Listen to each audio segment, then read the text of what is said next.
Welcome to the Trap House Podcast. Thanks for joining us.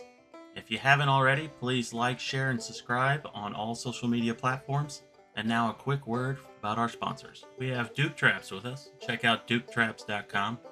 They manufacture over 40 different models of cage traps, coil and long springs, and body gripping style traps, as well as one of my personal favorites, the powder coated dog proofs. Check out duketraps.com. Need a place to sell your fur? Check out Groenwald Fur and Wool Company. Over 50 years in the fur business, the largest and most experienced direct receiver of wild fur in the world. Check out their website, gfwco.com. Top Lot Stretcher Company. They have all the fur processing tools you need to get the job done in the fur shed. From push pins to wooden stretchers, they got you covered. Check out toplotstretcherco.com. And this one's for the ladies that don't mind getting their hands a little dirty setting some traps. We have Trapping Girl Inc. with us. Check out their website, trappinggirlinc.com. They have a great selection of women's apparel, kids apparel, baits and lures, and trapping supplies. Check out trappinggirlinc.com. J3 Outdoors. They make American trapping products designed for maximum trapline efficiency with products like the Hags Bracket and Spring Clip, as well as the Universal Lock and Beaver Rod ends. Get the tools you need to get the job done. Find out more at j3o.com. And there's only one true way to start out the day on the trap line, and that's with a hot cup of coffee from Trapline Coffee. They have great tasting blends to choose from, as well as chocolates. Head over to traplinecoffee.com for more. Weeby Knives. Check out weebyknives.com. They have a great selection of skinning knives, fleshing knives, fur handling tools, and they'll give you the edge you need to get the job done, and you guessed it, they're wicked sharp. Check out weebyknives.com. And we'd like to welcome the newest sponsor to the team, No BS Lures. Don't let the name fool you. There's more than just bait and lure. This company offers trapline tools and hardware, fur handling supplies, and the No BS traps. Check out nobslures.com. And last but not least, Hoosier Trapper Supply, home of the Top Dog Predator Bait, Jet Fuel Predator Lure. We offer a complete line of trapping baits and lures, deer scent, trapline tools and hardware, fur processing tools, and special package offers. Head over to HoosierTrapperSupply.com. All right, everyone, welcome back to the Trap House Podcast. Bill Duke is back with us. It's been about, a year maybe? Yeah. I think it's been a year, yeah. The last one was so much fun, I couldn't wait.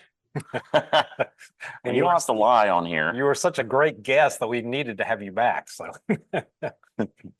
well, thank you for jumping on the line with us here to chat about some stuff and get us up to speed on what you've been doing, new products coming out.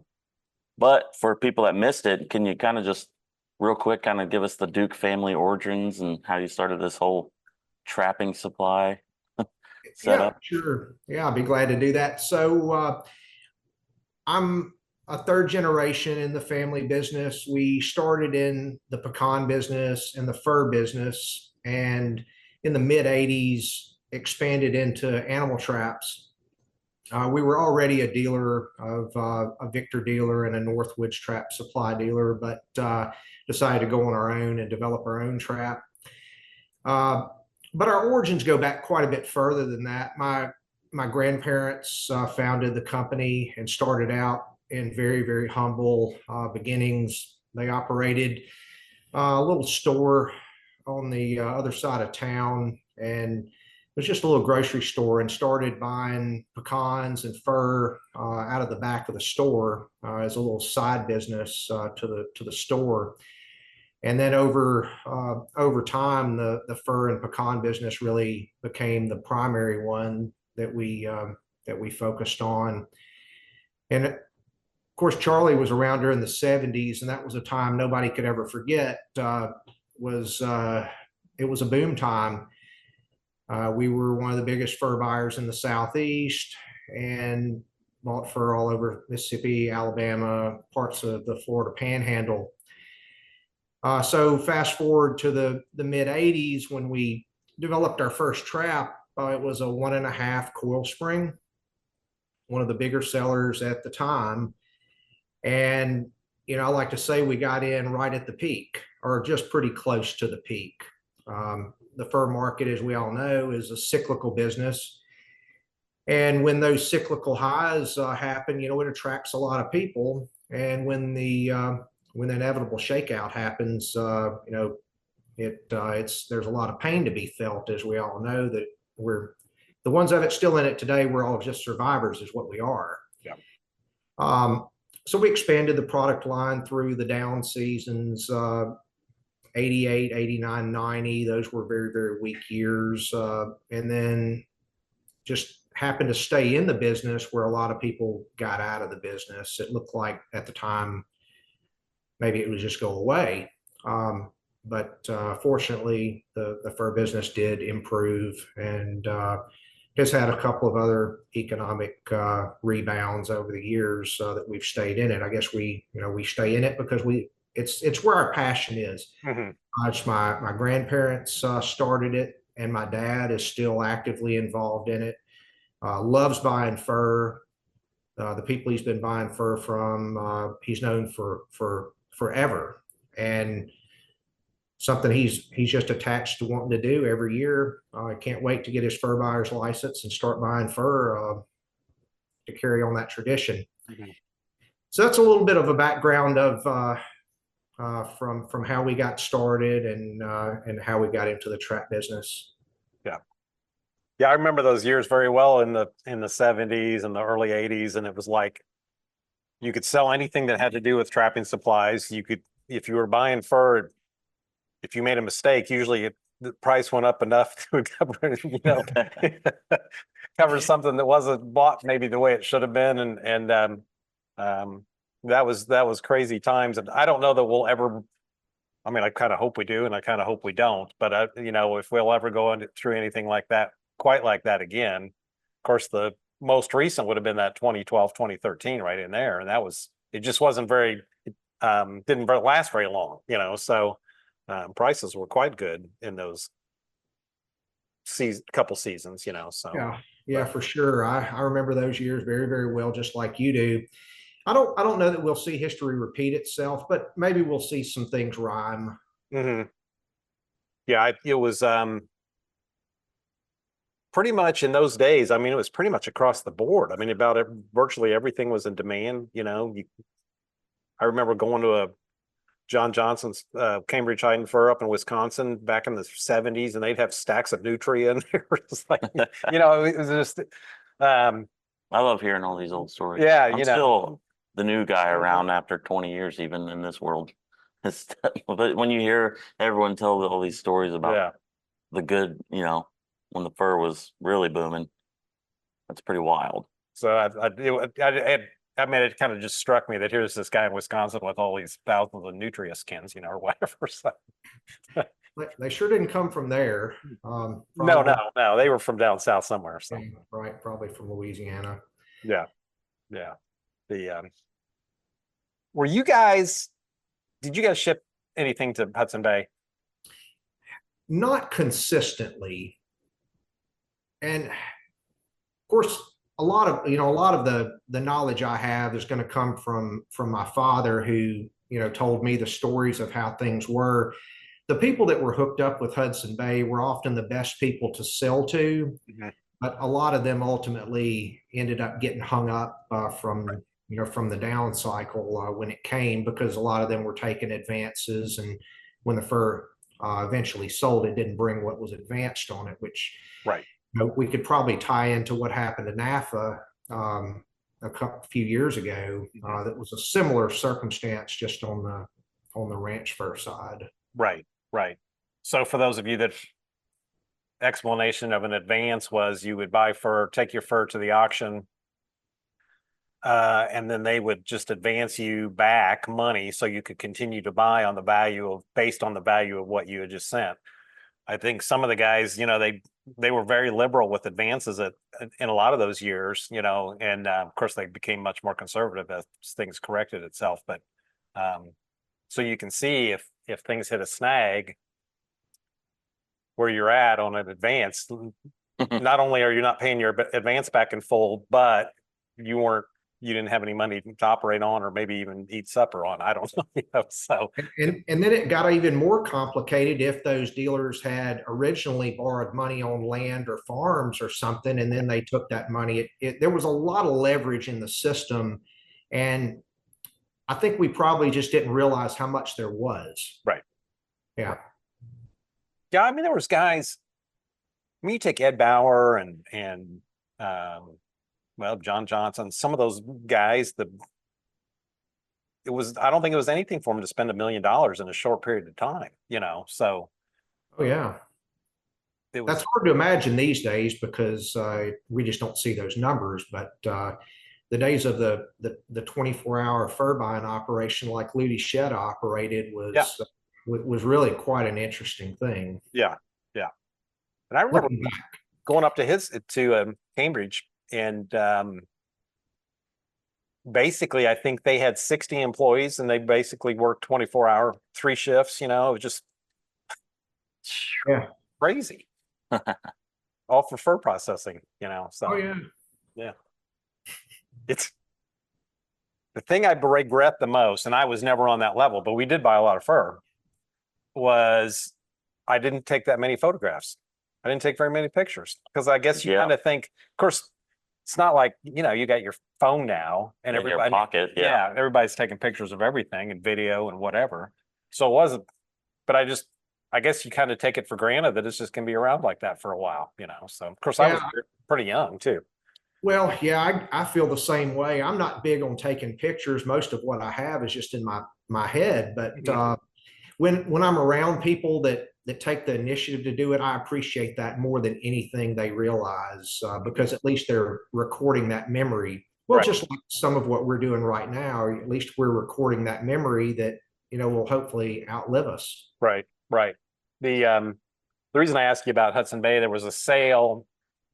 The same year that things fell apart, it was February or March. I don't remember which exact month, but it was that late winter sale, and it was like an excellent sale. They just basically cleaned the entire inventory up at the whole place. 6-8 months later, it was already starting to slide. But the mink on that sale went so far over evaluation. And I remember actually having mink on there, and it was like, everybody was just couldn't believe it. It was just absolutely insane, and the other stuff brought way over evaluation as well. But the wild, I'm talking wild mink, it was just crazy good. It was, I mean, and of course, the following year, and that mink, that sale had been traditionally good on mink. So, it all came to a head that year where it was really, really good. So going into the following year, guys were gearing up and buying all these mink, even though they were getting indications that the market was sliding. And then, of course, they were borrowing money and all kinds of stuff. And I remember, I know a guy that lost his house over that deal. So, oh yeah, yeah, those cycles are really brutal. Yeah, really, really brutal. Of course, what we're dealing with now, it'd be hard for anybody to really get hurt with it because you're not spending tremendous amounts. Right. That's, back in 2013, guys were getting into the fur business. And like I told them, you guys are getting in at the wrong time. You don't get in when it's this high. There's only one way for it to go. It's just you got to get in when it's like now. So, but speaking of current fur prices, that's what everyone probably chiming in is like, what's going on now? What's the hot item? Got to get ready for season. Yeah. What have you heard? Anything, Bill, on your end? I don't hear a lot. Of course, I think a lot of people sold their beaver and are cleaned up with that. The beaver market appears to be slightly weaker than it was back in the middle of the season. I think bobcats, we didn't have any problem selling those. Didn't have any problem selling otters either. The odds and ends, it's really hard to clean up completely. Right. Coons especially, we buy, but we rarely sell anything because it's just not a price that I think is easy to be absorbed into the trade. Right. And those are all, and even, northern coon are struggling as well. So, and I'm assuming you guys buy primarily in the South. So, right. They're coat coon and small sizes. They're not highly desirable, but we continue to buy those. And what do we buy? Less than 1,000 a year. So it's not not a big deal. But eventually, I think everybody would like to clean up. Sure. I guess we just have to be patient and see what the market does. But we look at the headwinds a trade is facing right now with the continuing war between Russia and Ukraine, and of course China's economy is not firing on all cylinders either. Right. And I think those are the big obstacles to improving prices. I don't know whether you could say this exactly, that it's going to be this way, but often the cure for low prices is low prices. Is if the prices remain low for so long, there won't be any production, and then when things finally do turn, prices will have to go higher. Otherwise, the demand won't be met. And that's what I often think about. I mean, I can't predict what the demand's going to be in the next year or two. Nobody really has an idea, but if it stays low long enough and the demand does pick up, I would just expect prices to improve. Right. I think the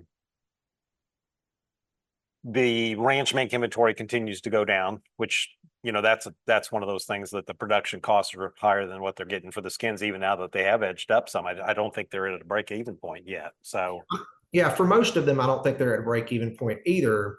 I just took a look at what Sagafors in Finland had on offer, and it was almost 1 million skins less than what they had at this same time last year. Copenhagen is basically going out. I don't know what they have left, but they're not bringing any more skins on the market. So going forward, unless prices improve for ranch mink and fox, I just think that the trajectory is going lower for volume. Which in a way, I mean, that's a positive, but on the other hand, it's a little concerning that you take all of that fur out of the equation, essentially. Yeah. So that's just a lot less people actually buying fur, or you know what I mean? So it gets replaced by something else. I mean, hopefully it gets replaced by wild fur, but I don't know that wild fur can ramp.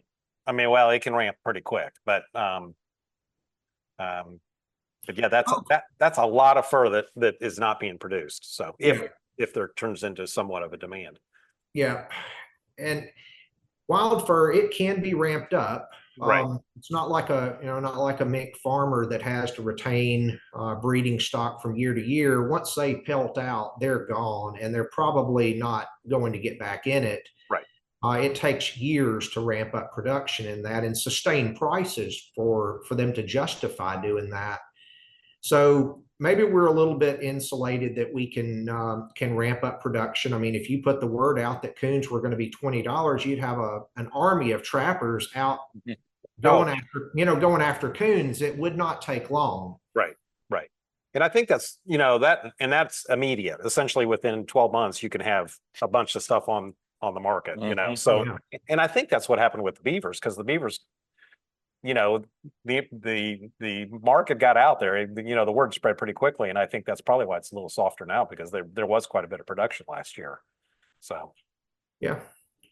Well, at least we do have something positive to talk about. The beaver market has been decent, and it's a little niche market that very few people know about. It's not like you have to depend on the fashion houses to utilize it.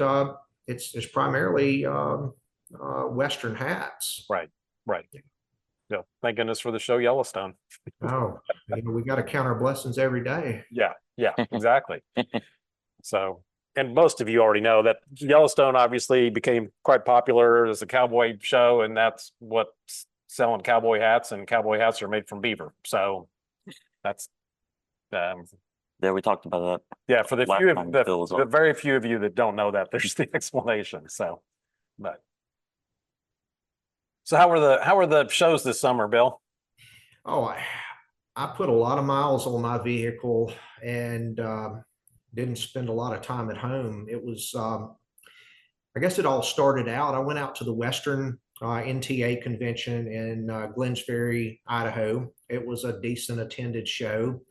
That location just brings a lot of people in from neighboring states. There were people from course, Idaho, Wyoming, Montana, up from Utah. A lot of people come in there because it's a good central location and a good convention in general, I think. And yeah, after that, I went to the Wyoming show. It was a little lesser attended show, but those are some real strong people that just keep the goal of maintaining the association. Mhm. I really appreciate their efforts in recruiting new members and keeping the association going, because without the trappers associations on a state level, it'd be very easy for trapping to just be just trampled on. Yeah. It's they're the front line. They're the front line for any really consumptive outdoor activity. Yeah. So, we're the lowest hanging fruit, but we're also, considering our small numbers, most state organizations are doing a pretty good job. So, Yep, I get a regular newsletter from the Indiana State Trappers Association. That's whoever you got running the show there. They're really putting out some good information. right. They do a good job. They do a real good job. Just keeping the public informed. It's just huge. Yeah. So you went to the Western, then you go to Virginia, or? I did. I went to the Fur Taker in Virginia. What a wonderful place that is, and looking forward to the National being there next year. The fairgrounds is fantastic, and the volunteers just really came out and did a fantastic job of organizing that event. So I think it probably makes us feel like we got a good welcome home for the NTA next year. Right. When the Fur Takers was there, I believe it was in 2019. It was the same deal. I mean, the guys just, they know how to put on a convention. So that's kind of the bottom line. So. And the other thing, the guys that put that convention, that was the first year, and what a fantastic job they did getting that off the ground for the first year with no prior experience for putting on a trapping convention. You mean in Virginia? In Virginia, yeah, when it was back in 19, I think it was. Correct. Yeah. Yeah. Yeah. They definitely set a good standard there, because Yeah. everyone was talking about that. Out-of-staters, we talked about it, like they did a really good job. Right. And that's why I had it again. Now Nationals going there, We'll see how the National works. So it'll be the National, and then the Fur Takers the week later in Spencer, Iowa. So we'll see how that. Yeah, you won't even get to go home. Well, you will get to go home. You'll just travel right through. But yeah, couple 3 days basically. Yeah. So yeah, it's and they're going to bump that one. It's going to be Friday, Saturday, and Sunday, which we'll see how that works, because everybody likes to pull out on Saturday afternoon. So yeah, we'll see. Take a little getting used to when people are accustomed to that, but we'll see. Right. Back in the 70s and 80s, all the conventions went through Sunday, at least Sunday at lunch. Right. That was just kind of the way it was. So, anyways. Yeah. And I guess in June it rounded out with I was at the Pennsylvania show, and as usual, that's a really big show. I think it's the biggest attended state show there is. Yeah, that association does a great job of bringing the members out and having plenty of activity for everybody that comes there. Mm-hmm. Yeah. Other than, I guess it was like 100 degrees. It was 100 degrees. I don't remember if I saw you guys there. I was in a tent. We were not there. You were not there? Okay. All right. Yeah, we got signed up late and we're in a tent. And after we had left, I got a picture from one of my friends back there, and the tent had collapsed because a big storm had come through, and it yeah. The thing you got out of there. Good timing. Yeah, we're planning on being there next year, right? Yeah, we will be there next Yeah. year. So I can't remember the town that it's going to be in next year, but we will be there next year. So yeah, you won't be disappointed. Yeah, it's been several years since we've done a Pennsylvania convention, but anxious to get back. So Yeah. and part of that was just Fur Taker convention, then Pennsylvania was just trying to fit everything in. But Yeah. Then we all went to the Sioux Falls, South Dakota. Yep, that was the big one. And you just can't say enough good stuff about how that one was organized. It's a little bit of a risk when you have a convention far west. You wonder if you're going to have the attendance, but people came from all over. There was a huge group from Iowa that I hung out and partied with and had a great time with. And and of course Minnesota people, Wisconsin people. There were a lot of people that traveled some distance to come to that. Right. And I think they did so good bringing people in from other places to help. Even the city of Sioux Falls, they've set things up for a repeat of that. I think probably the NTA goes back there in the future just because of that. Right. I think Escanaba, they started going there a few years ago, and I think that kind of proved that people will drive to the NTA. I mean, geographically, it's not by anything really, other than there are a lot of trappers in that area, but there were trappers there from all over the country. So.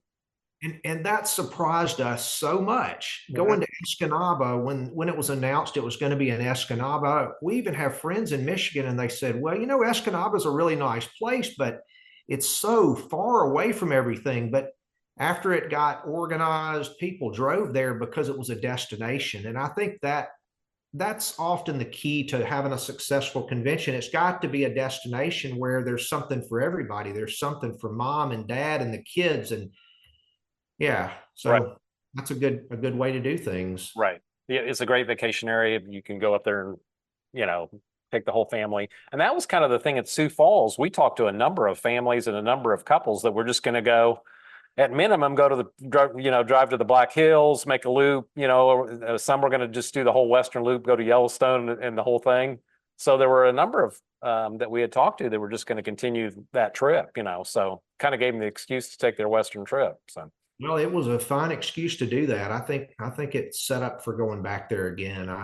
I was really happy to see what happened in Sioux Falls. Yeah, we even actually took a couple days and ran to the Black Hills after that too. So it was kind of a quick trip, but we did take advantage of being 4 hours away essentially. So. Oh yeah, yeah.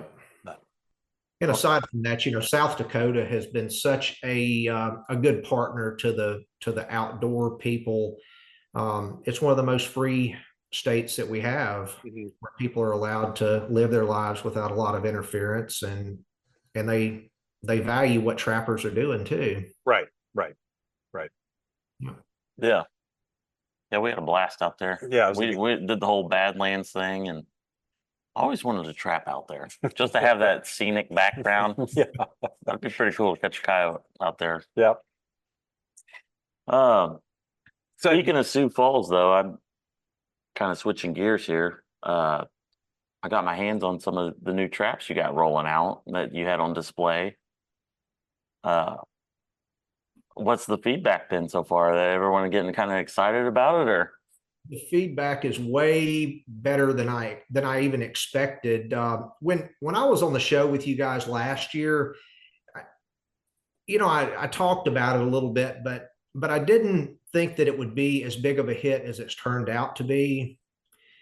But I think the difference is it was a trap that we could improve upon, and it was something that a lot of the Eastern and some Midwestern trappers really needed with those improvements. So we made it with an additional inline swivel, and we made the jaws smoother, and it's a pretty refined trap right out of the box and it's at a lower price point than the competition too. So it made a big difference. So if you're getting all this and you're paying less money, all I can say is the guys liked what they saw and they're buying them in decent numbers. Yeah, and you're referring to the 450. I am referring to the 450 closed jaw version and the offset version. Yeah. So with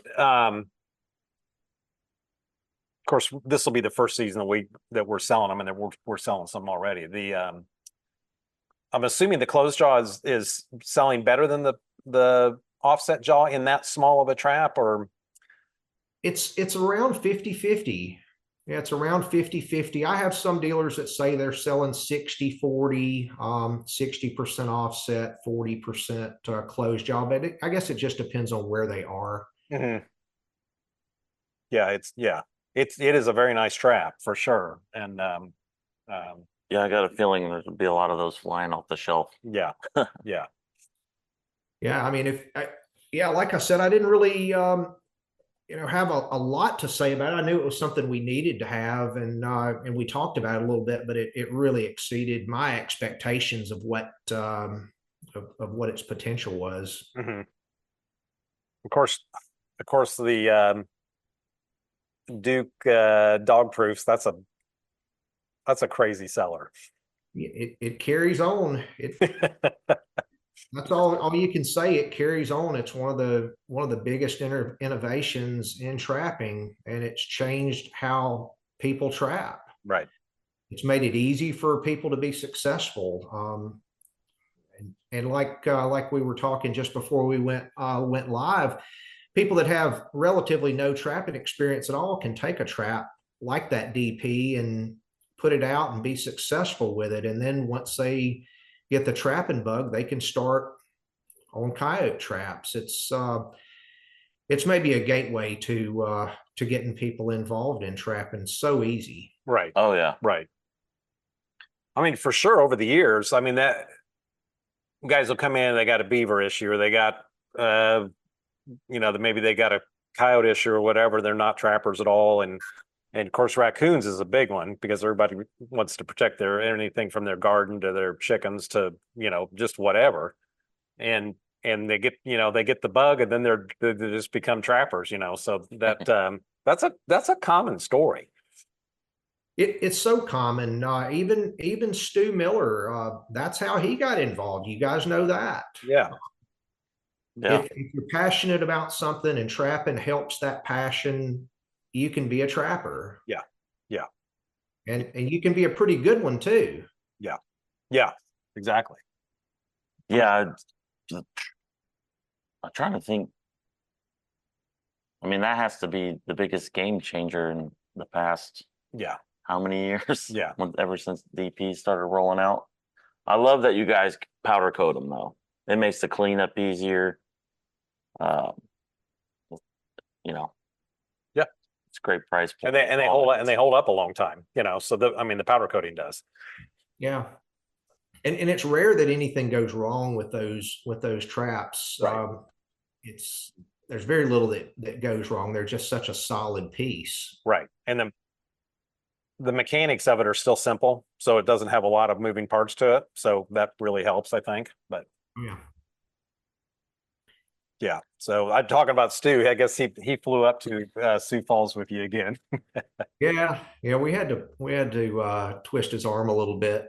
He said that's out of the way. I said, well, we got to stop and get fuel somewhere. Might as well be Salem. I think the first time he flew, was it Spencer, Iowa? Was that the first time he flew with you? Yeah. And that's the first time he had also been on an airplane, I believe. So yeah, and I never knew that. He didn't tell me that until later. Mhm. He probably about had a heart attack. He handled it just fine. I looked back and he was asleep. Oh, well, there you go. Yeah, that's right. Yeah, he passed out. Panicked so much he passed out. What about the new 330, that Super Mag out there? Yep. I've got one here with me. I've taken it to some shows and let people get their feel for it. It's something we're working on. We're about to go into production in the next month. It is a trap that has tight jaws, Canadian bend. It's got very strong and what would you call the safeties, Charlie? They're not really movable safeties. They stay in place. Yeah. That's one of the safety features of that trap is the safeties don't flop around. Right.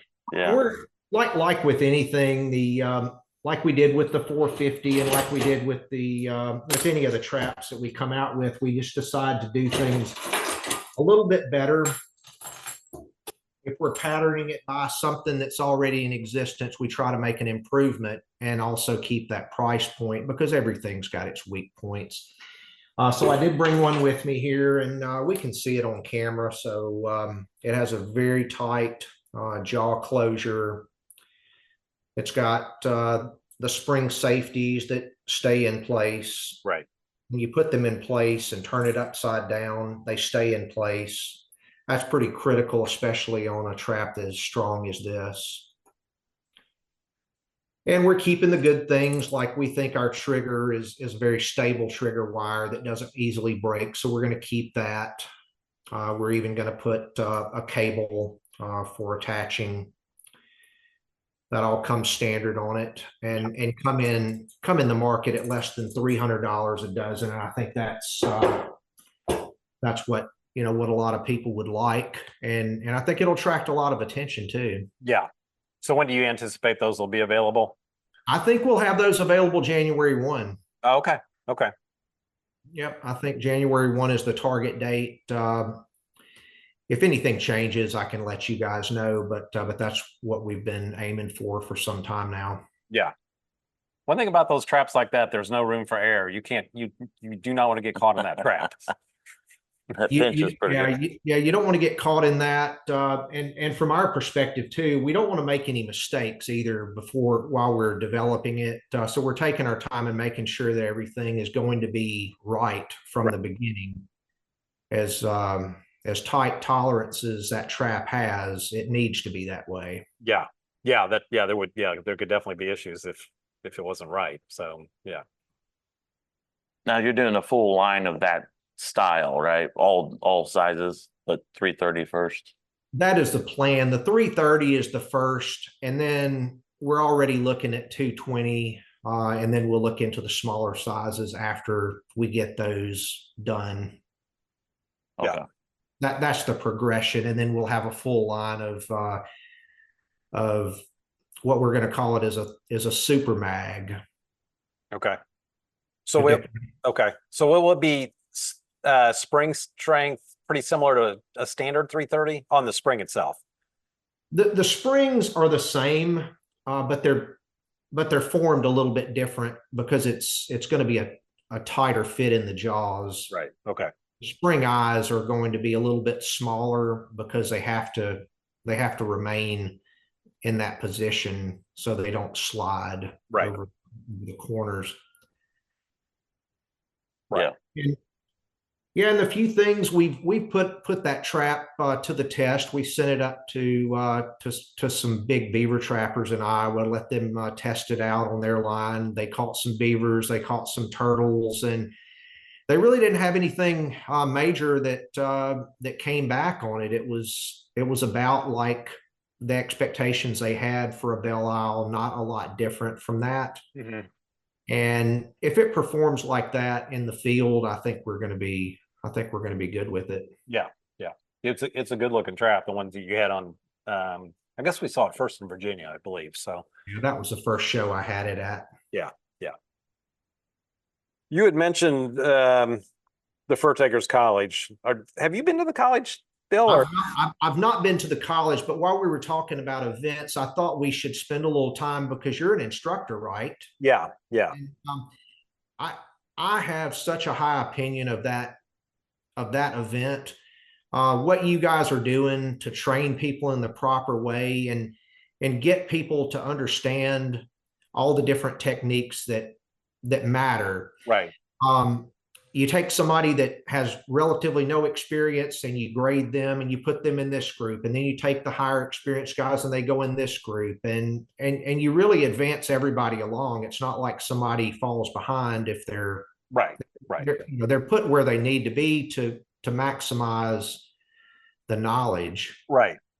So yeah, there's 5 tiers of classes, so there's 5 sets of instructors. So yeah, everybody pretty much ends up in the class that they need to be in. And really, when you start getting to the upper classes, you're kind of splitting hairs, really. I mean, all the instructors are really good. So, we got the best of the best from across the country. So it's it's a week that, it's a week-long class, and we've said it on here before, but breakfast is at 6:30 in the morning, and there's and it goes the entire day, and usually it starts winding down about 9 o'clock or 9:30 at night, and there's classes after that if you want to take them. So everybody's getting their money's worth, So, Yeah, that is a demanding schedule though. it is. It's Bring fun. your notebook. It's funny. Of course, there's a lot specifically for the instructors to stay in, and I notice it with the students too. So everybody's really, really gung ho. The whole week, everybody's having a good time. Let me start with that. But by about Wednesday, everybody's dragging a little bit. Thursday Starts filling up. the week's catching up with them. So, but it's a pretty intensive schedule, and there's a lot to learn, and there's a lot that gets thrown at the students. So, but I have never run into one that since they went to the college and saw them afterwards that regretted it. They all say it was like one of the best weeks of their life. Nobody will forget it. That's for sure. So, and that really makes you feel good. I'm glad you guys continue to do that. It's the finest one. Yeah. It's the finest education you can get in trapping is, and you got a waiting list too, right? It depending on the year. We got a full class schedule list. Full number of students this year. Some years there's definitely a waiting list, and there may be a waiting list right now. I don't know. I haven't checked in, for a couple 3 weeks. So, the funny thing is too, right now, if people are listening to this right now on the day that it comes out, Charlie's actually there right now. We're in the future. Yeah, that's right. When this airs, Charlie will be at the college. Yeah, actually, it'll be the day before I leave the college to come home. So yeah. Yep. Yeah, maybe someday I'll go to the college, but I'm going to be in the low group. That's where I'll be. We can get you through it. So that's actually the class that I teach, and I had started out in one of the upper classes, and they needed me in the lower class, and which I really enjoy that class because they get excited about catching a raccoon, or because we set traps and they check traps for 4 days.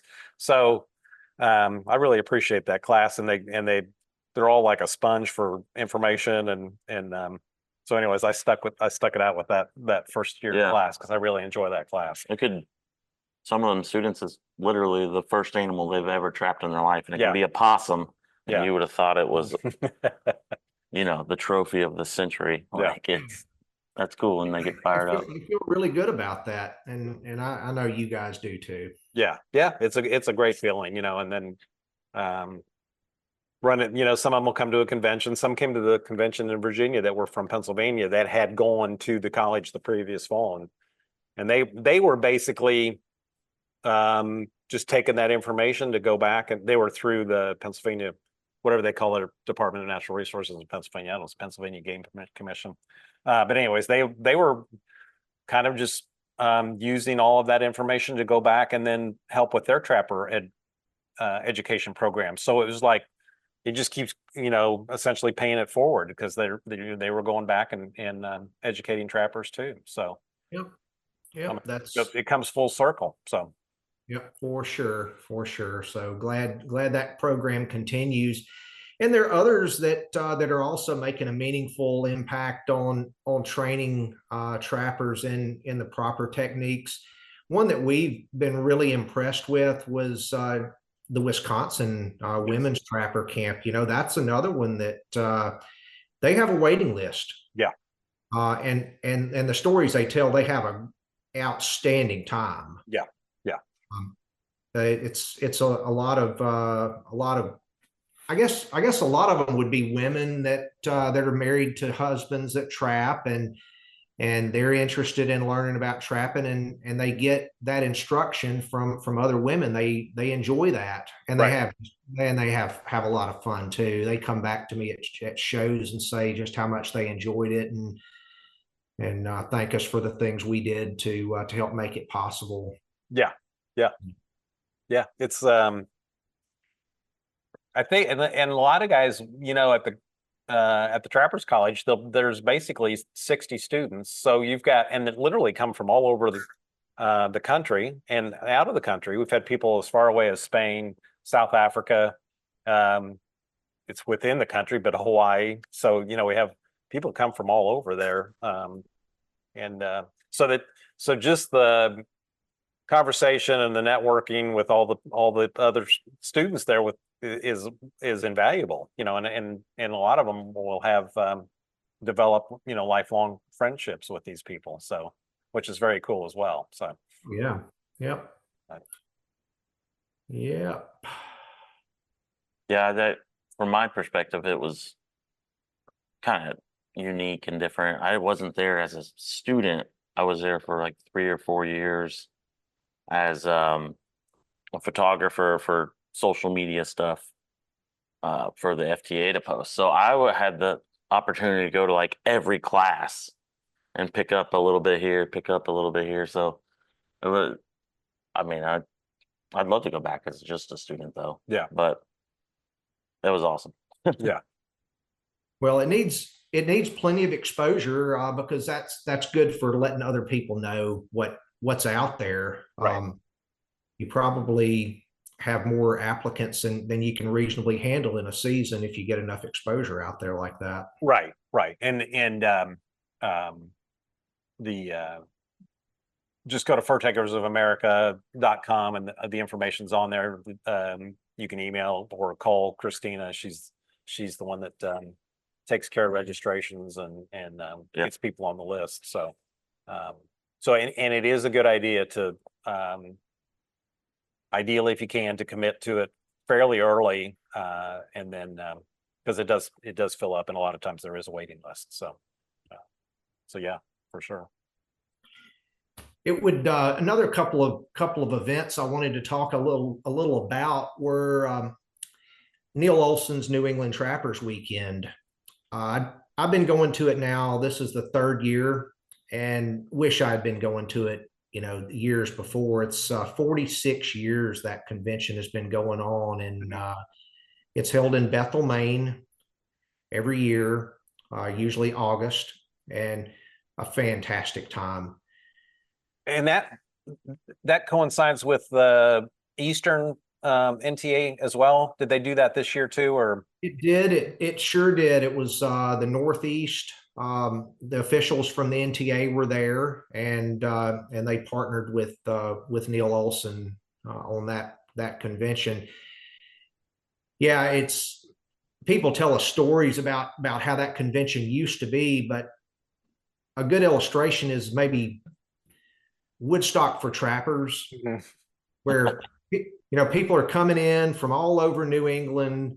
They come in, some of them early in the week, some of them come in for Thursday, Friday, Saturday, and they camp out in the middle of a field that's just down from Neil's house.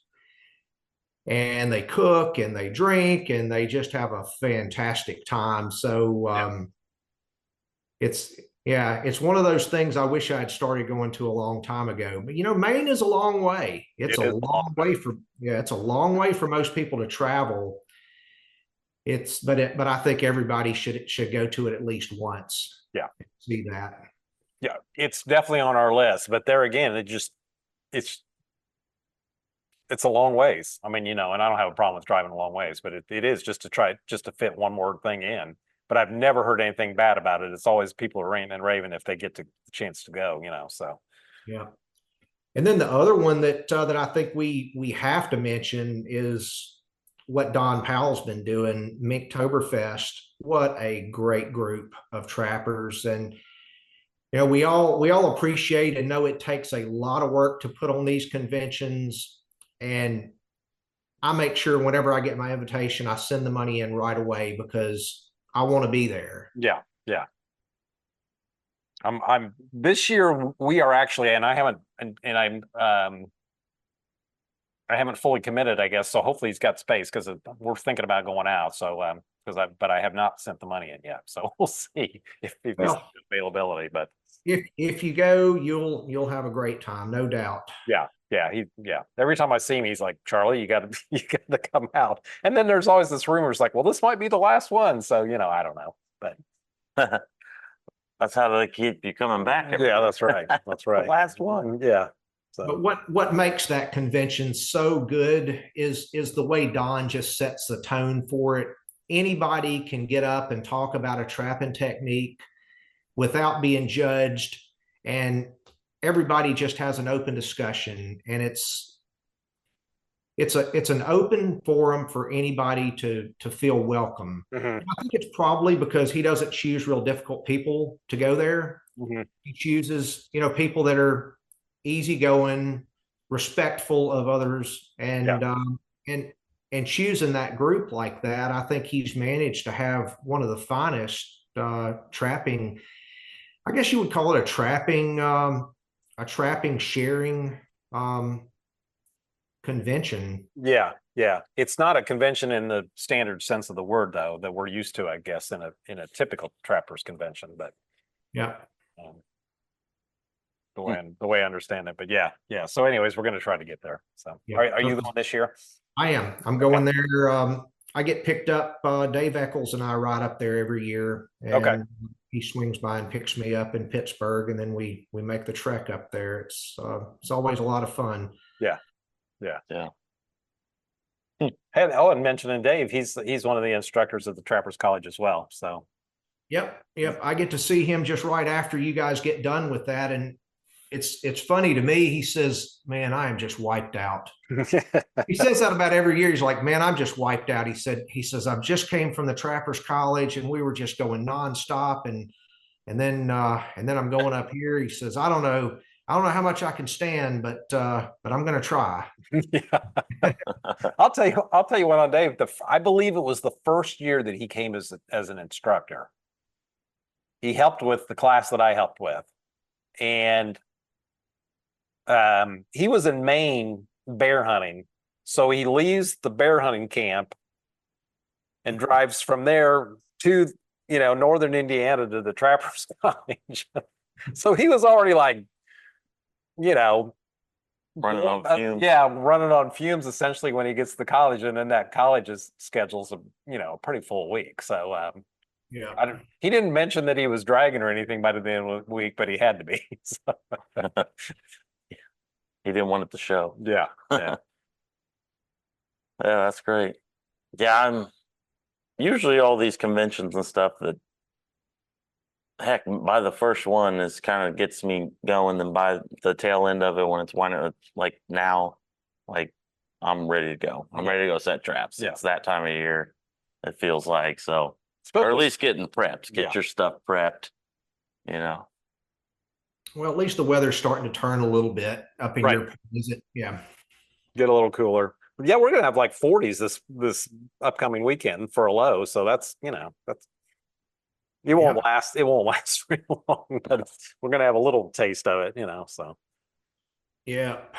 We've had some really, really warm days here, but it's starting to get into the 80s now. So we feel like Move in the right direction. We may have turned the corner. Yeah.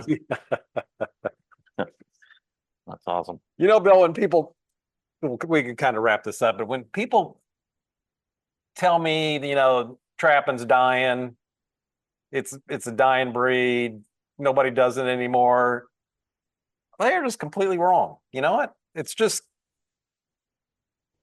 I know. It's a very different idea now. You've got so many people that have gotten involved in trapping because they're passionate about deer and turkey hunting, and they see the benefits trapping provides. Right. When you see the benefits trapping provides for your passion, you become a trapper, and you're an ally of trappers. Right. And yeah, just before we started recording, we were going over the differences between years ago where trappers were kind of their own subset of the outdoor trade, and there wasn't a lot of crossover, but now there's more crossover than ever, and that's our strength in numbers. Right. When you've got people that come in from their passion hunting and they see benefits of trapping and become a trapper, it becomes that much harder for trapping to be defeated. Right. And banned or limited, because these guys are going to stand up to their state game boards and say, we need this stuff. Right. Right. And we need this equipment because we have to manage our own wildlife. Right. I just think you never give up. You never let this stuff go. But when you've got the strength that we have now from those people that come in from other outdoor activities, I just think that that's the key to being viable going forward. Right. Right. We had mentioned earlier, prior, Colorado, the coalition that they've put together, and it's basically about mountain lion hunting and bobcat hunting and trapping, which they can only catch bobcats in cage traps. But the coalition that's put together to fight that ballot initiative has just been absolutely amazing. And all the, what I would consider mainstream consumptive hunting groups, they're all involved. Just all of them have just seen the importance of this. So, of course, it sets a precedent that if it's defeated, that that definitely takes the wind out of the sails of some of this too. So, very important. But yep, I think so.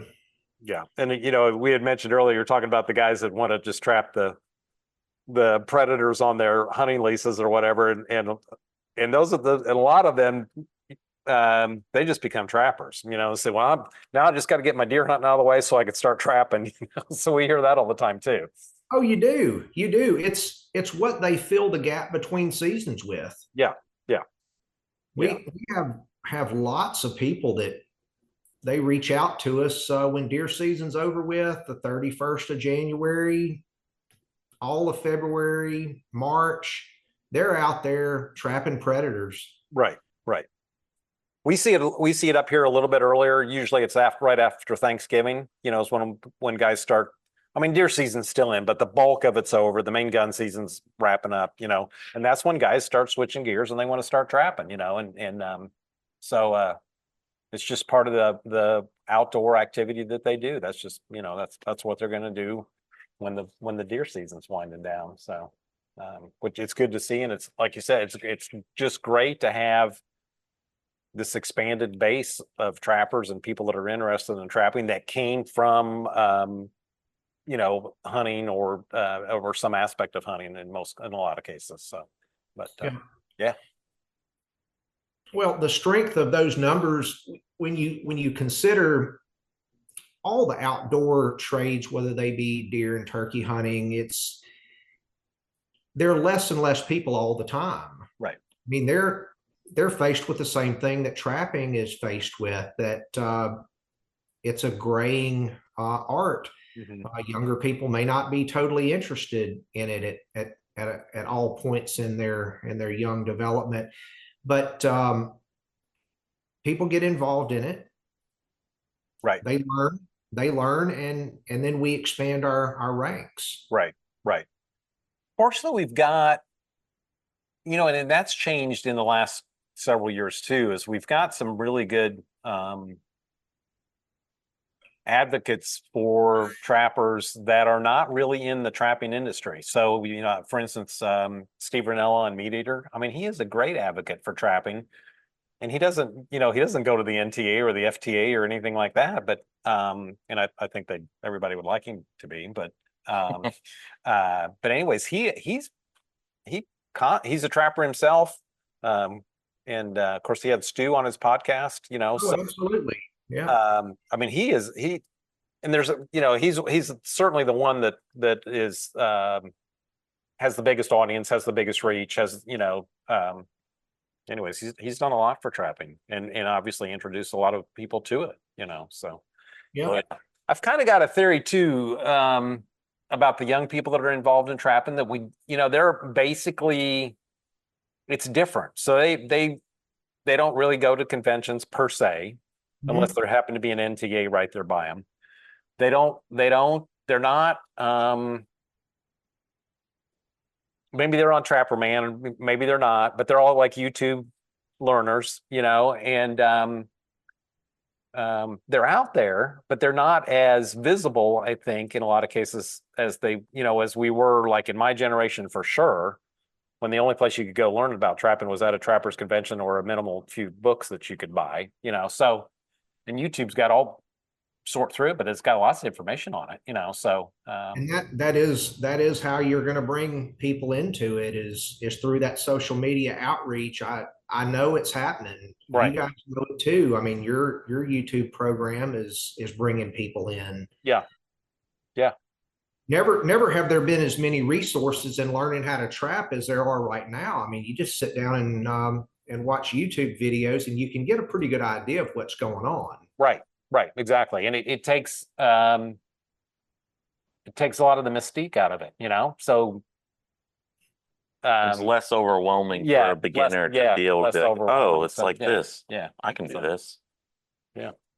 So it's all good. And of course, Stu's got a huge following. Stu Miller, Coon Creek Yep. Outdoors, has got a huge following on YouTube, and he's obviously responsible for introducing lots of people to trapping. Yeah, and he's probably reaching a lot of people that don't even trap, but they enjoy watching him. So it's all good. That's just great, positive public awareness. So. Yep. Yep. I'm really proud of the guys that are doing that kind of stuff because it does give us hope that we're going to be able to carry this trade on. Mm-hmm. Yeah, I think so. I think we're in good shape. Yeah. Sometimes you get a little down about, all the scrutiny that we seem to be under, but then there's a pretty big positive side to all this too. So, Yep. Yeah. Well, Bill, You got any final thoughts? yeah, I was gonna say. Well, I think we're building ourselves up to start the season. We're building up inventory all the time and just trying to be prepared for the fall. Early season orders, we're getting those moved out right now, and then follow up orders. Those will come as they're needed. Right. Yeah, the big thing is we're focusing on the 330 Super Mag, and then we work on the 220 Super Mag, and then other sizes smaller than that. Once we get the ball rolling, it should be a continuous. Yeah, absolutely. Yeah. Well, I'm looking forward to it. So, well, we appreciate it. Hey, thank you guys for having me on. It's been fun as usual, and we'll stay in touch. We'll do it again when you get some smaller body traps out. So. All right. Got a deal. All right. Take care, Bill. All right. See ya. See ya.